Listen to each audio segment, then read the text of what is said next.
श्वासकं पत्ररेखाङ्ककण्ठः स्थितग्रैव दामोदरं भक्तिबद्ध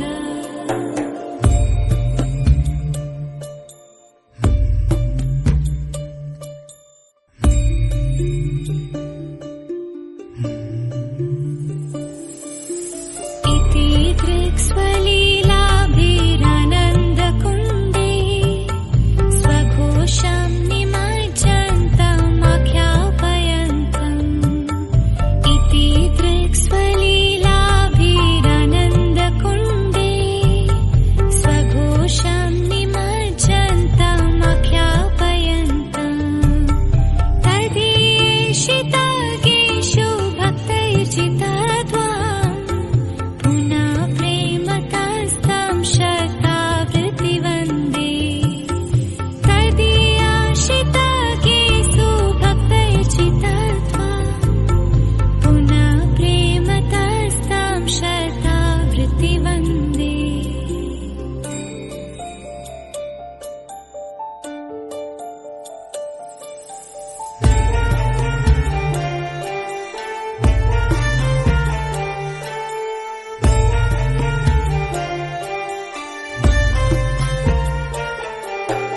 वरं देवमोक्षं न मोक्षावधिं वा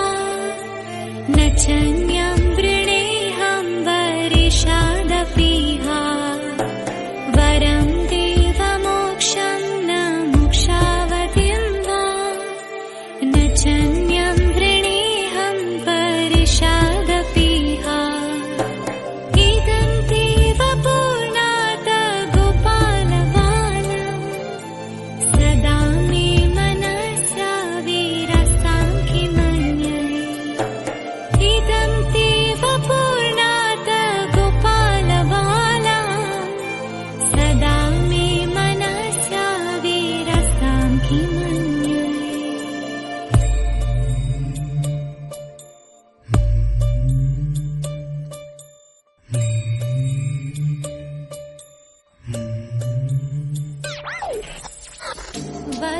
वसुदेवसुतं देवं कंसचाणूरमर्दनं देवकी परमानन्दं कृष्णं वन्दे जगद्गुरुं रुक्मिणी केलिसंयुक्तं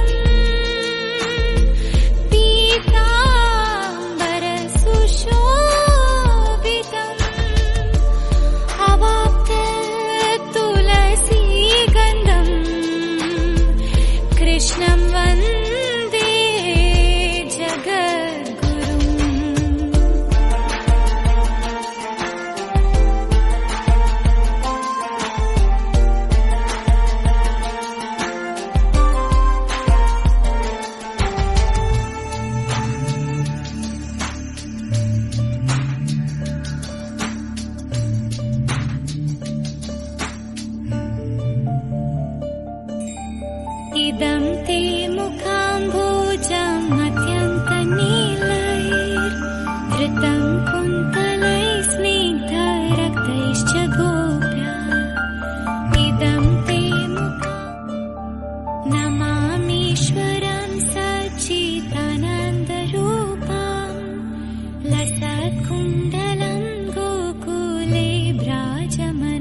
जगन्नाथ जय जगन्नाथ जय जय राधे श्याम जय जय स्थितग्रैव दामोदरं भक्तिबद्ध मुहुश्वासकं पत्ररेखा श्री राधा रानी की जय स्थितग्रैव दामोदरं भक्तिबद्ध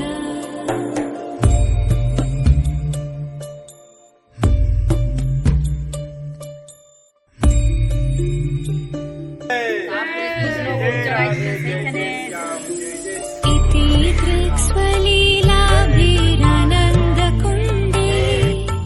स्वघोषं निमज्जन्तमाख्यापयन्तम् इति दृक्स्वलीलाभिरानन्दकुण्डे स्वघोषं निमज्जन्तमाख्यापयन्तम् तदीशितागेषु भक्तैर्जितत्वाम् पुनः प्रेमतस्तं शतावृत्तिवन्दे तदीयाशितागेषु भक्तैर्जितत्वाम् पुनः प्रेमतस्तं शतावृत्तिवन्दे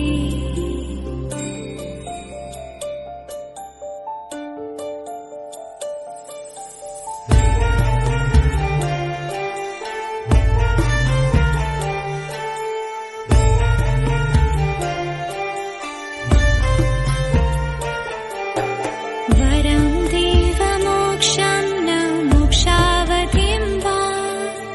न चन्यं वृणेऽहं वरिषादपीहा वरं देवमोक्षं न मोक्षावधिं वा न चन्यं वृणेऽहं वरिषादपीहा इदं देव पूर्णात् गोपालबालम्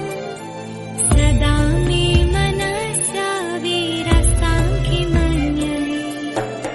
इदं देव पूर्णात् गोपालबालम् सदा मे मनसा वीरसां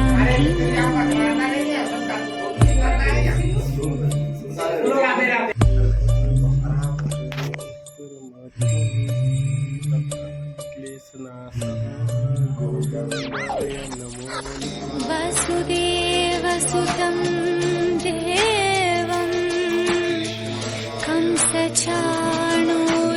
कंसचाणूरमर्दनम् देवकी परमानन्दम् कृष्णं वन्दे जगद्गुरुम् रुक्मिणी केळि संयुक्तम्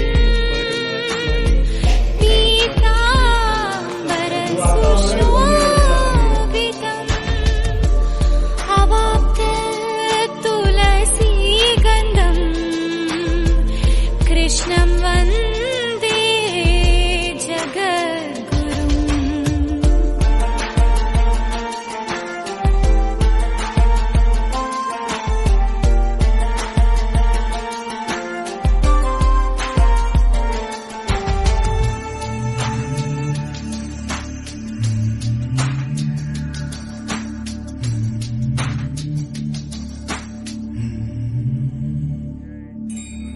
इदं ते मुखाम्भोजम् अत्यन्तनीलैर्वृतं कुन्तलैः स्निग्धरक्तैश्च गोप्या इदं ते